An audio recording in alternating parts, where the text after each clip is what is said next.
ফাঁকিবাজি বিরিয়ানি রান্না হাতের কাছে এবং বাসায় যেগুলো ছিল তাই দিয়ে আজকে আমি মুরগির বিরিয়ানি রান্না করলাম।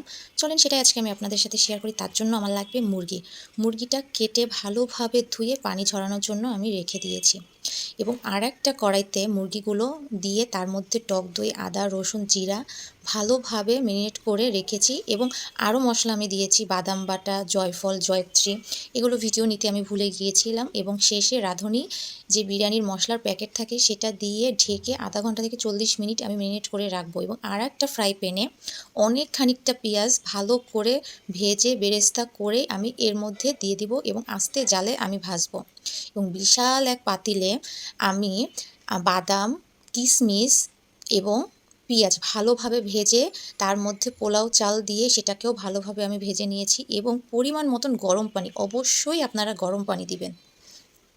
গরম পানি দিয়ে ভালোভাবে আমি এটাকে রান্না করব। যখন আমি দেখব যে আমার 70% পানি শুকায় গেছে, তার মধ্যে আমি রান্না করা মুরগিগুলো দিয়ে ভালোভাবে মিক্সড করে নিব এবং শেষে আমি প্রচুর পরিমাণের কাঁচা মরিচ দেব। বিরিয়ানির মধ্যে কাঁচা মরিচটা দিলে খেতে আমার ভীষণ ভালো লাগে। আপনাদের কি ভালো লাগে?